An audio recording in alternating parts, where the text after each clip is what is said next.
Tonight, breaking news as we come on the air. Election night in America, one of the most consequential elections in recent history. And just in tonight, the first exit polls are now coming in. What they tell us about the top issue for voters, even above the economy. Tonight, inside the final hours of both campaigns, the race expected to be incredibly tight. Long lines at polling centers across the country and across the all-important battleground states tonight. Pennsylvania, Arizona, and Florida among them. Vice President Kamala Harris calling voters on the phone, urging them to vote, to have their voice heard. Harris personally knocking on doors in Pennsylvania. Her campaign ending with a major rally at the famous Rocky Steps in Philadelphia. Donald Trump, after barnstorming 3 battleground states until the early hours of the morning. Former President Trump today voting with former First Lady Melania Trump, visiting his campaign headquarters in West Palm Beach. Reporters asking if he has any regrets about the race he's run and what the former president said about that.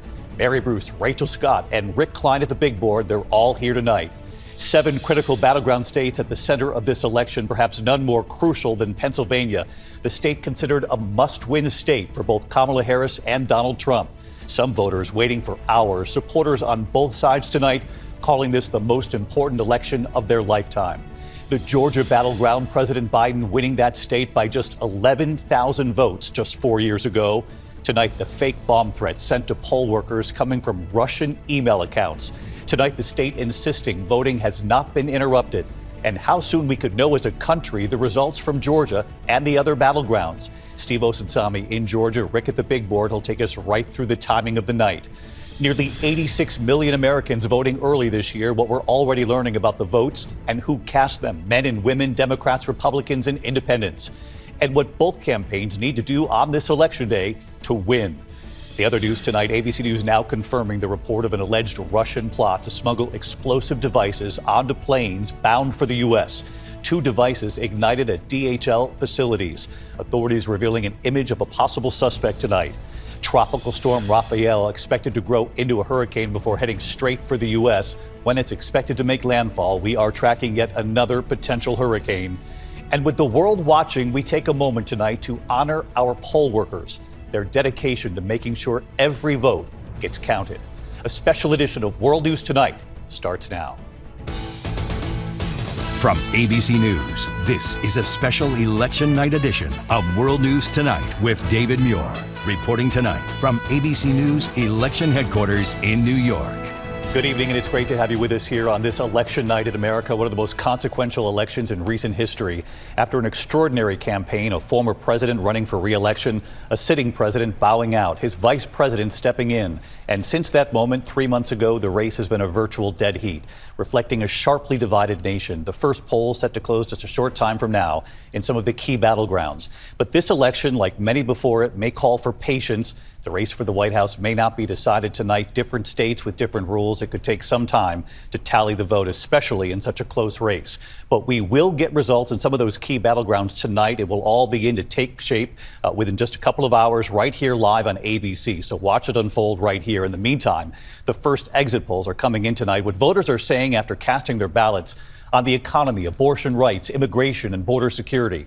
Nearly 86 million Americans voted early, tens of millions voting in person today across this country on Election Day. This line right here snaking down the street at a polling site in Philadelphia. Former President Donald Trump with former First Lady Melania Trump casting their ballots today in West Palm Beach, Florida. In the last 24 hours, Trump's last day on the trail, the former president making stops in 3 battleground states, still campaigning after midnight in Grand Rapids, Michigan. Vice President Kamala Harris stopping by the Democratic Party headquarters in Washington today, pitching in to make calls to voters. The vice president crisscrossing Pennsylvania on her final day of campaigning, finishing with a star-studded rally in Philadelphia on those famous museum steps where Rocky trained for his underdog win. And tonight, the first clues from the preliminary exit polls, voters from early voting and from in-person voting on this election day reached by phone, text, and email. Voters were asked what was their top issue. Out of the 5, the state of democracy topping the list. 35% said it was their top concern. 31% said the economy. 14% abortion. 11% said immigration. 4% said foreign policy. Voters were asked, do you believe our democracy is secure or threatened? More voters say it is threatened than secure. 73% said it's threatened. 25% said democracy is secure. And on candidates' favorability, 44% said they see Donald Trump favorably. 54% see him unfavorably. 48% of voters said they see Kamala Harris favorably, 50% unfavorably. They are preliminary exit polls from across the country. It is still very early. John Carl standing by here with what he's just learned from his sources inside both campaigns tonight, how they're feeling about the early vote and what they're now seeing today on Election Day with turnout. But we begin here with ABC's Mary Bruce on the Harris campaign. Tonight from Philadelphia, Pennsylvania, to Snellville, Georgia, and Detroit, Michigan. Long lines of voters snaking through the battlegrounds as this hard-fought election finally draws to a close. How you doing? Have you voted already? You did? Thank you. In Washington, D.C., Vice President Kamala Harris making a surprise stop at the Democratic Party headquarters, working the phones, speaking to voters, and even their children. What's your name? Thank you so much. Sage? Hi, it's Kamala Harris. I can't wait for you to grow 10 years more. Harris closing out her campaign with an upbeat, optimistic tone, not even speaking Donald Trump's name in the final 24 hours, which culminated in a massive rally at the Rocky Steps in Philadelphia. My entire career has been driven by a singular purpose: to fight on behalf of the people. On behalf of the people. And it is my pledge to you that if you give me a chance to fight on your behalf as president, there is nothing in the world that will stand in my way.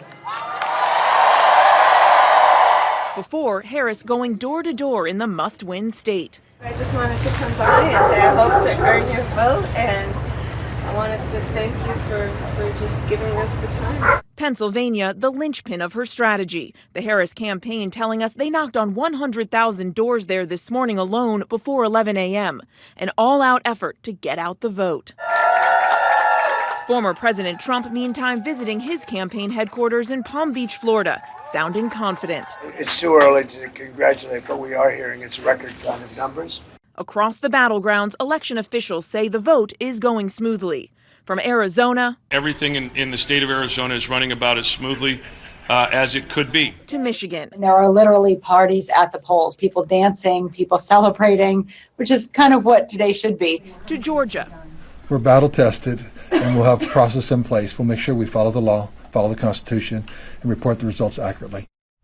All right, Mary Bruce back with us tonight at election headquarters. And Mary, going into today, Election Day, here in America, the Harris campaign obviously took note. In the key Rust Belt states, Pennsylvania, Michigan, Wisconsin, Harris held a slight lead in the early voting. Of course, that's over Republicans. The other category, independents, we just don't know. It's sort of a black box of voters.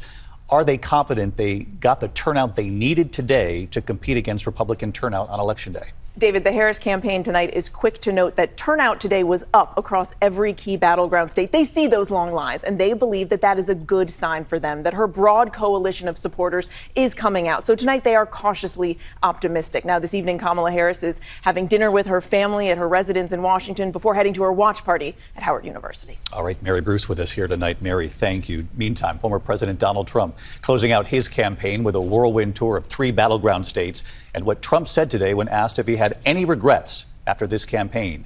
Rachel Scott on the Trump campaign again tonight. In Palm Beach, Florida, Donald Trump arriving to cast his ballot with his wife Melania. The former president says this will be his last campaign and that he's sad but very fulfilled. Reporters asking Trump if he has any regrets about the race he's run. Look, regrets, you always have regrets. I can't think of any, to be honest, to use her expression. I can't think of any. Trump bringing his third presidential campaign to a close with a whirlwind 24-hour sprint across 3 battleground states, hitting North Carolina, Pennsylvania, and finally Grand Rapids, Michigan. His last rally ending well after midnight. We can fix every single problem our country faces and lead America, indeed the world, to new heights of glory. Think of that statement, how beautiful that is. New heights of glory, that's what's going to happen. In the final days of this race, Trump's message, a dark one. Today, the former president asked if he'll tell his supporters to refrain from violence if he loses. Of course there'll be no violence. My supporters are not violent people. I don't have to tell them that. And I certainly don't want any violence, but I certainly don't have to tell. These are great people. These are people that believe in no violence. Important message going into election night here in America. Rachel Scott back with us. And of course, similar question for you that I asked Mary on the Harris campaign. This time for the Trump campaign, they were very happy with their early voter numbers. How convinced are they that they got additional new Republican voters to the polls on this election day? This one's going to be a wild card, David, because Republicans changed their tune on this and started to encourage their supporters to get out early and vote. The Trump campaign has been laser focused on trying to mobilize people who typically do not turn out to vote in person on election day or early, especially young male voters. One person who has been helping with that, billionaire Elon Musk. He'll be with Donald Trump tonight at Mar-a-Lago. He'll be there. All right, Rachel Scott, you'll be with us all election night long, many hours ahead of us. Can't wait. Let's turn to a battleground state that's really not more important than Pennsylvania. The candidate who, in fact, wins Pennsylvania, wins the White House 90% of the time. It is a crucial state. ABC's Matt Gutman outside Independence Hall in Philadelphia tonight.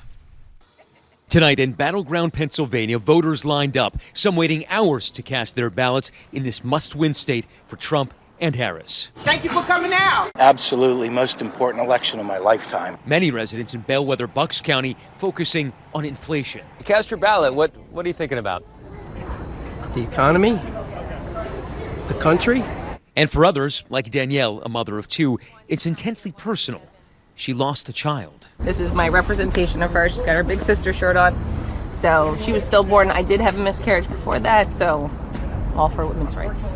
Tonight, intense scrutiny over some isolated voting problems. Fill out their ballot. In Western PA, voting hours in Cambria County extended after early morning technical issues. And outside Scranton, voting delayed in Luzerne County. An election official was late. The Philadelphia district attorney saying tonight there's been no indication of voter fraud. This is the time. You got an issue, bring it to us, show us the evidence.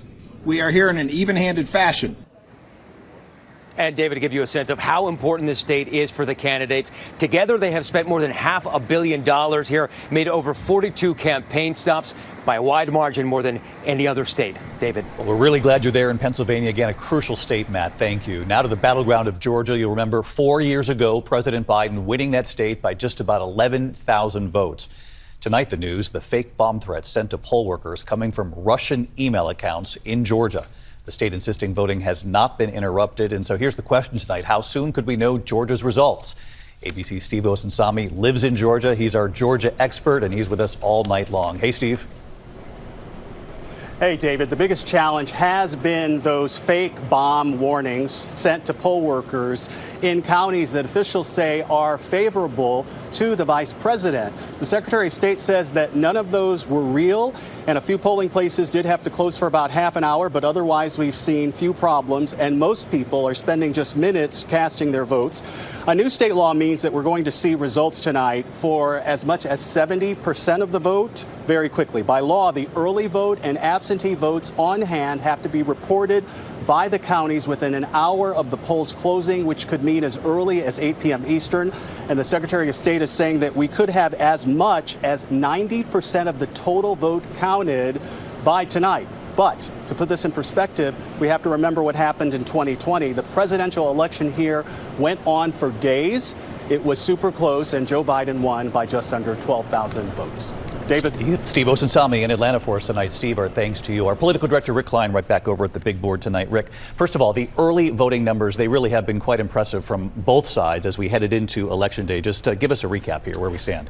Yeah, David, the number of people voting early, 86 million and counting. It's going to approach the record from last time. Of course, that was the COVID year. It's going to be hard to match that. But the big difference is in the breakdown among party identification. In 2020, we saw a 10-point gap. That's 44% of them were Democrats, only 34% Republicans. This time around, it's just a 2-point gap. This time, Democrats only slightly outnumbering the number of Republicans. And the big number here that we're looking at, 22% of unaffiliated voters. We don't know who they voted for. That's going to be a big demographic for both of them to try to lock into. We simply have no idea how that vote will break down once those votes are tallied. In the meantime, Rick, take us through the night. We just heard Steve tell us that Georgia is pretty convinced it could have 90% of the vote tallied tonight in one of the key battlegrounds. That's an encouraging sign. Yeah, just taking a look at the battlegrounds, we start in the southeast and then move to the north and west. Georgia and North Carolina, they both close relatively early, 7 and 7:30 Eastern, and we're expecting a relatively fast count. Pennsylvania, it closes at 8, but it's going to take a long time to get results. Michigan could be a little bit earlier. Yes, the final poll closing is at 9, but a lot of voters in that state are actually done at 8, so we'll see data in.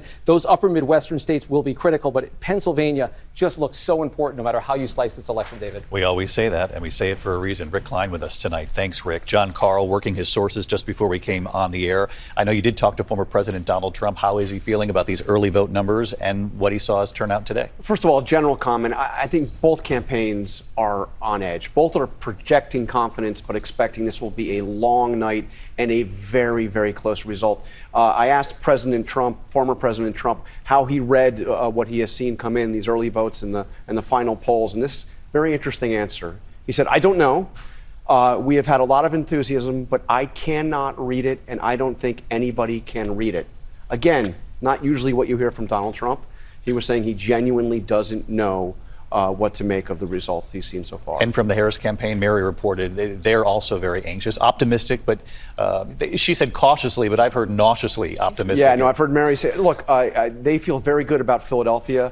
They believe that they hit the targets they had to hit in Philadelphia, which of course is absolutely essential for the Democrats in that must-win state by about noon, and they've had more than they expected. So cautiously optimistic, but they think this will be a very close election. Happy with what they saw in Philadelphia. We'll be looking at Allegheny County and Pittsburgh tonight also, yes, right there for the Democrats, and then the Republicans elsewhere across the state. Can't wait until we actually get some numbers in here, John. Thanks so much. And of course, it's not just the presidency at stake tonight. Control of Congress also on the ballot. Take a look at this. The Senate, where Democrats right now currently have a narrow control of the Senate, 34 seats in play tonight. Republicans need to pick up just 2 seats to have the majority to take back control of the Senate. Only 1 seat if Donald Trump wins, because the vice president then gets a vote. In the House, it's the Republicans currently in control, as you know. All 435 seats up for grabs. Democrats need just 4 seats to flip the House and take back control there. So we'll be tracking that. Election night coverage begins just minutes from now, 7 p.m. Eastern, right here. In the meantime, we turn to the other news this Tuesday night, the alleged Russian plot to get explosive devices onto planes bound for the U.S. and Canada.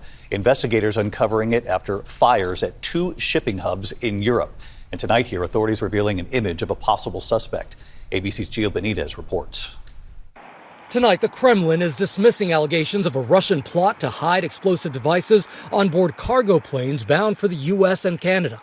A senior U.S. official confirming the investigation, first reported by the Wall Street Journal, after 2 electronic devices implanted with a magnesium-based flammable substance exploded in July at DHL cargo hubs in Leipzig, Germany, and Birmingham, England. These packages were very, very small, but even a small amount of burning magnesium can bring down a whole airplane. According to the Journal, this photo shows a man suspected of sending multiple devices from a DHL office in Lithuania, one of several arrested in connection with the plot that authorities believe is part of an ongoing Russian sabotage campaign against the West for its support of Ukraine. Russia calling the allegations incoherent. Think about what would happen if an airplane disappeared somewhere over the North Atlantic. It would ground commercial aviation around the world, which may be exactly what the Russians intended to do. And David, over the past few months, the TSA has been increasing security for cargo shipments. David? Really alarming, Gio. Thank you. When we come back here tonight, not just election night, we're actually dropping what could be a hurricane. Rafael expected to grow into a hurricane before heading straight toward the U.S. The latest timing of this, when it could hit the mainland in a moment. Tonight, we're tracking Tropical Storm Rafael as it makes its way toward the Gulf. The system near Jamaica now with winds up to 60 miles per hour. It's expected to become a hurricane by tomorrow. The tropical storm warning already for the Florida Keys for tomorrow. It could make landfall across the U.S. coast as early as Sunday.